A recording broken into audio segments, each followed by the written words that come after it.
ओम शांति। ओम शांति। 29/1/24 का महावाक्य। बाबा ने बोले, मीठे बच्चे, जैसे बाप तुम्हारा श्रृंगार करते हैं ऐसे तुम्हें भी दूसरों का करना है। सारा दिन सर्विस करो, जो आए उसे समझाओ, फिक्रात की कोई बात नहीं। प्रश्न है, यह नॉलेज कोटों में कोई ही समझते व धारण करते हैं, ऐसा क्यों?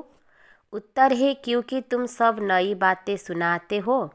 तुम कहते हो परमात्मा बिंदी मिसल है, तो सुनकर ही मूंझ जाते हो। शास्त्र में तो यह सब बातें सुनी ही नहीं है। इतना समय जो भक्ति की है वह सोचती है, वह खींचती है, इसीलिए जल्दी समझते नहीं।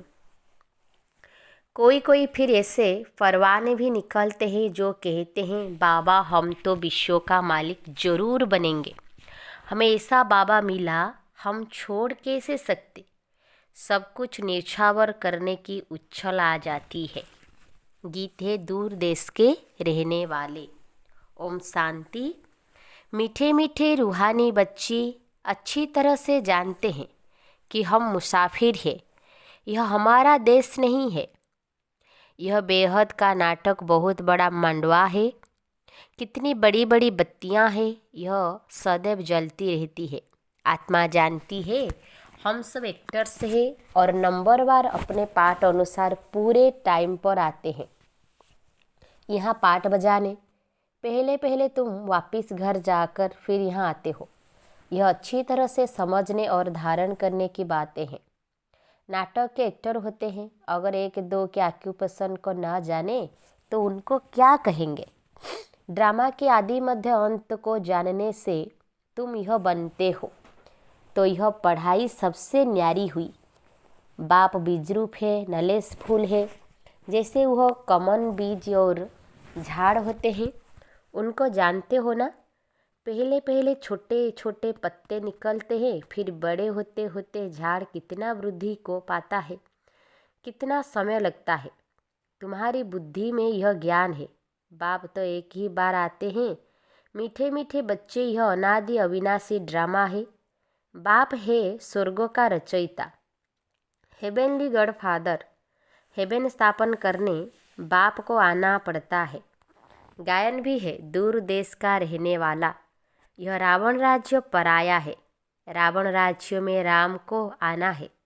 तुम्हारी बुद्धि में ही ज्ञान है, तो बाप समझाते हैं आत्माओं को कि तुम सब मुसाफिर हो। इकट्ठे तो पाठ बजाने नहीं आएंगे। तुमको मालूम है सबसे पहले होते हैं देवताएं। उस समय और कोई नहीं थे, बहुत थोड़े होते हैं, फिर वृद्धि को पाते हैं। तुम आत्माएं शरीर छोड़ सब वहाँ आती हो। यह बाप ने ही बुद्धि दी है। तुम आत्माओं को अब नॉलेज मिली है। हम बीज और झाड़ के आदि मध्य अंत को जानते हैं। बीज ऊपर है, नीचे सारा झाड़ फैला हुआ है। अभी झाड़ पूरा ही जर्जरीभूत है। तुम बच्चे इस झाड़ के आदि मध्य अंत को जान गए हो।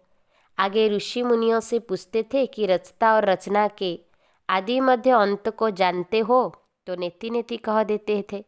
जबकि वह भी नहीं जानते तो परंपरा से कैसे हो सकता। यह सब बातें अच्छी तरह से धारण करनी है, भूलना नहीं है। पढ़ाई तो पढ़नी है, पढ़ाई और योग बल से ही तुम पद पाते हो। पवित्र भी जरूर बनना है, सिवाय बाप के और कोई पवित्र बना न सके। विनाशी धन दान करते तो राजाई कुल में अथवा अच्छे कुल में जन्म लेते हैं। तुम बच्चों को बहुत बड़े घर में जन्म मिलता है। नई दुनिया तो बहुत छोटी होती है। सतयुग में देवताओं का जैसे एक गांव है। शुरू में बॉम्बे कितनी छोटी थी, अब देखो कितनी वृद्धि को पाया है। आत्माएं सब अपना पाठ बजाती है, सब मुसाफिर है। बाप एक ही बार का मुसाफिर है, तो हो तुम भी एक ही बार के मुसाफिर। तुम भी एक ही बार आते हो, फिर पुनर्जन्म लेते लेते पाठ बजाते ही रहते हो। अभी तुम अमर लोक में जाने के लिए अमर कथा सुनते हो, जिसी से 21 जन्म ऊंच पद पाते हो। 21 पीढ़ी कहते हैं ना, पीढ़ी अर्थात बुढ़ापे तक।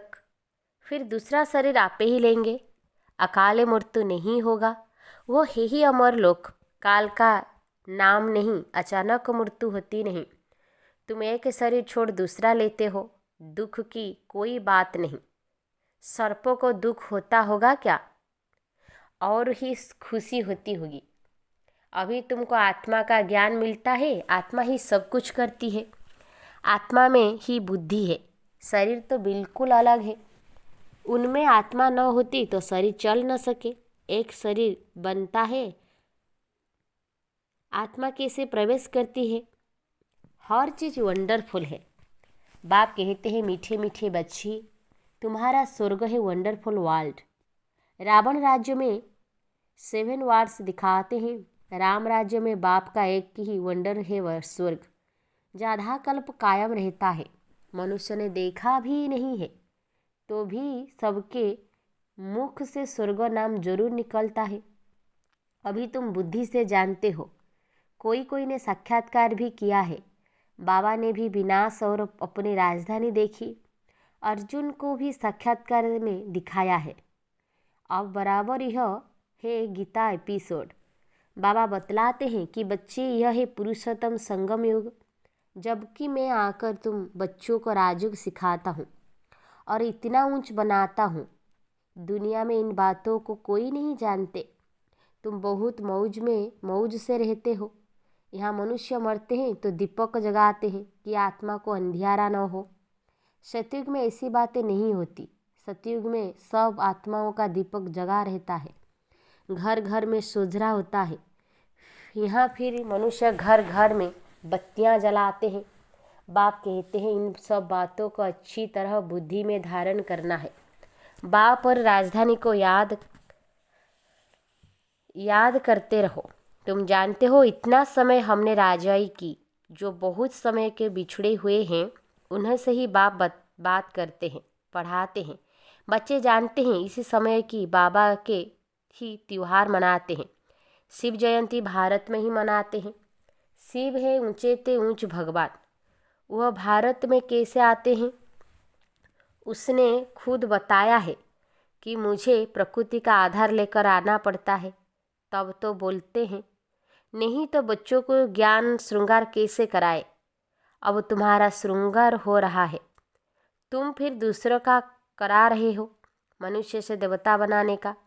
यह है बहुत सहज, परंतु मनुष्य की बुद्धि ऐसी डल हो गई है जो कुछ भी समझते नहीं, टाइम लेते हैं। तुम प्रदर्शनी में सब बातें समझाते हो, जो आया जैसे समझाया, सब ड्रामा, फिक्रात की कोई बात नहीं। बच्चे कहते हैं, बाबा माथा बहुत मारते हैं, निकलता कोटों में कोई है, शोध तो होगा। तुम कहते हो परमात्मा बिंदी है, शास्त्रों में ऐसी बात है ही नहीं, इसलिए मूंझ पड़ते हैं। तुम भी पहले नहीं मानते थे। कोई कोई को 2 वर्ष भी समझने में लगे, चले जाते हैं फिर आते हैं। इतना सहज भक्ति छूटती नहीं है, वह अपनी ओर खींचती है। यह भी ड्रामा में पार्ट है, सिवाय तुम ब्राह्मणों के और कोई नहीं जानते। विराट रूप का भी अर्थ समझा है। यह है तुम्हारी बाजोली, तुम चक्र लगाते हो, इनको विराट नाटक कहा जाता है। इनका भी तुमको ज्ञान है। उन कॉलेजों में तो क्या क्या पढ़ाते रहते हैं, यहाँ वह बात नहीं। साइंस बुद्धि को पाती रहती है, उनसे विनाश होना है। अभी भल तुम समझाएंगे, परंतु बिरला कोई मिलेगा जो कहेगा यह तो बहुत अच्छी बात है, यह तो रोज़ समझाना चाहिए।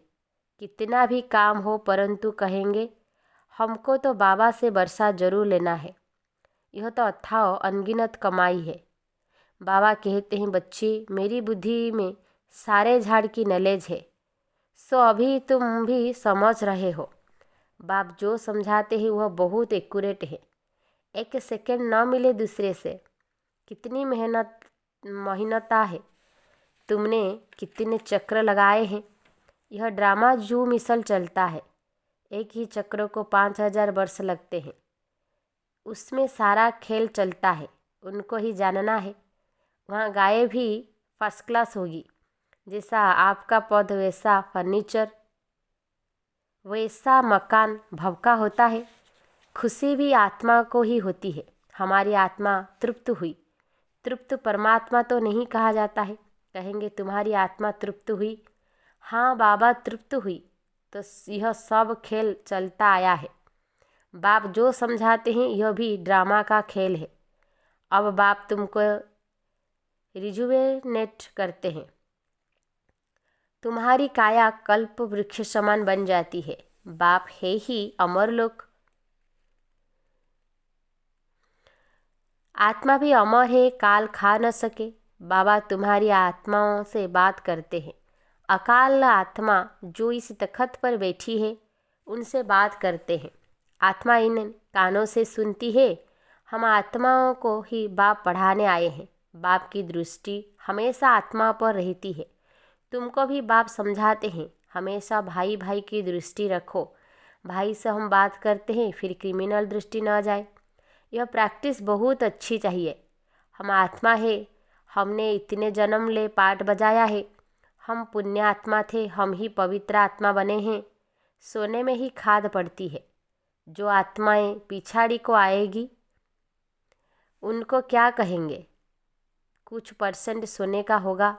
भल पवित्र होकर जाते हैं, परंतु पावर तो कम है ना। एक दो जन्म करके लिया, इसी से क्या हुआ? बाबा जो मुरली चलाते हैं वो है खजाना। जब तक बाप दे तब तक तुम बाप को याद करते रहो। याद से ही तुम एवर हेल्दी बनते हो। चुप होकर बैठने से भी बहुत फ़ायदा है। मनमना भव, इसका अर्थ भी कोई नहीं जानते। बाप ही हर बात का अर्थ समझाते हैं। यहाँ तो है अनर्थ। सबसे बड़ा अनर्थ है एक दो को काम कटारी चलाना, जिससे आदि मध्य अंत दुख पाते हैं। सबसे छी हिंसा यह है, इसीलिए इनको नर्क कहा जाता है। स्वर्ग और नर्क का भी कोई अर्थ नहीं समझते। वह है नंबर 1, नर्क है नंबर लास्ट। तुम जानते हो हम इस विश्व नाटक के एक्टर्स हैं। तुम नेति नेति नहीं कहेंगे। तुम श्रीमत से कितने अच्छे चित्र बनाते हो जो मनुष्य देखते ही खुश हो जाए और सहज ही समझ जाए। यह चित्र बनाना भी ड्रामा में नूंद है। पिछाड़ी को तुम याद में ही रहेंगे। सृष्टि चक्र भी बुद्धि में आ जाएगा। बुद्धि में आ जाएगा। नई दुनिया कौन बनाता और पुरानी दुनिया कौन बनाते हैं, यह सब तुम ही जानते हो। शतो रजो तमो में सबको आना ही है। अभी है कलयुग। यह किसको पता नहीं कि बाप आकर हमको स्वर्ग का मालिक बनाएंगे। किसके ख्याल में भी नहीं आता। तुमको तो अभी सारे सृष्टि के आदि मध्य अंत की नॉलेज है। रचयिता बाप इसमें बैठ समझाते हैं कि मैं तुम आत्माओं का बाप हूँ, बेहद का टीचर हूँ। यह संगम युग है, पुरुषोत्तम युग। सत्ययुग और कलयुग को पुरुषोत्तम नहीं कहेंगे। संगम पर ही तुम पुरुषोत्तम बनते हो। जब बाप आकर राजयुग सिखलाते हैं, दिन प्रतिदिन तुम बच्चों को समझाने में बहुत सहज होगा। झाड़ बुद्धि को पाता रहेगा। समा पर बहुत परवाने आते हैं फिदा होने। ऐसे बाप को कौन छोड़ेगा? कहेगा बाबा बस हम तो आपके पास ही बैठे रहे, यह सब कुछ आपका है। ऐसे ऊंच बाप को हम छोड़े क्यों? जोश बहुत में आता है। बाबा से विश्व की बादशाही मिलती है तो हम छोड़कर क्यों जाए? यहाँ तो हम स्वर्ग में बैठे हैं, यहाँ कोई काल भी नहीं आ सकता, परंतु बाप की श्रीमत लेनी पड़े। बाप कहेंगे ऐसे नहीं करना है। उछल तो आएगी, परंतु ड्रामा में ऐसा नहीं है जो सब यहाँ बैठ जाए। जोश आता है क्योंकि जानते हैं यह सब कुछ खत्म होने वाला है। जिनका पाठ है वह सुनते रहते हैं। बाप कहते हैं तुम LLB IAS ICS पढ़ते हो, इनसे क्या मिलेगा? कल शरीर छूट जाए तो क्या मिलेगा? कुछ भी नहीं। वह है विनाशी विद्या। यह है अविनाशी विद्या जो अविनाशी बाप देते हैं। टाइम बहुत थोड़ा है। तमो प्रधान से सत्य प्रधान इस जन्म में ही बनना है। वह तो याद से ही बनेंगे। और सब देह के धर्म छोड़ मामेकम याद करो। शरीर पर भरोसा नहीं है, पढ़ते पढ़ते मर जाते। तो बाप का काम है समझाना, उस पढ़ाई में क्या कमाई है और इस पढ़ाई में क्या कमाई है, यह तो तुम जानते हो। शिव बाबा का भंडारा सदैव भरपूर है। इतने सब बच्चे पलते रहते हैं, फिक्र की कोई बात नहीं। भूख मर नहीं सकते। लौकिक बाप भी देखते हैं, बच्चों को खाना नहीं मिलता है तो खुद भी नहीं खाते। बच्चों का दुख बाप सहन नहीं कर सकते। पहले बच्चे पीछे बाप। माँ सबसे पीछे खाती है, रूखा सूखा बचता है वो खा लेती है। हमारी भंडारी भी ऐसी है। अच्छा, मीठे मीठे सिकिलधे बच्चों प्रति माता पिता बाप दादा का याद प्यार और गुड मॉर्निंग। रूहानी बाप की रूहानी बच्चों को नमस्ते। हम रूहानी बच्चों की रूहानी बाप दादा को याद प्यार, गुड मॉर्निंग, नमस्ते नमस्ते नमस्ते। धारणा के लिए मुख्य सार पॉइंट नंबर 1, भाई भाई की दृष्टि पक्की करनी है। हम आत्मा आत्मा भाई से बात करते हैं। यह अभ्यास कर क्रिमिनल दृष्टि को परिवर्तन करना है। पॉइंट नंबर 2, बाप जब ज्ञान खजाना देते हैं तो याद में बैठ बुद्धि रूपी झोली से खजाना भरना है। चुप बैठकर अविनाशी कमाई जमा करनी है। वरदान है आत्मिक मुस्कुराहट द्वारा चेहरे से प्रसन्नता की झलक दिखाने वाले विशेष आत्मा भव। ब्राह्मण जीवन की विशेषता है प्रसन्नता। प्रसन्नता अर्थात आत्मिक मुस्कुराहट। जोर जोर से हंसना नहीं, लेकिन मुस्कुराना। चाहे कोई गाली भी दे रहे तो भी आपके चेहरे पर दुख की लहर नहीं।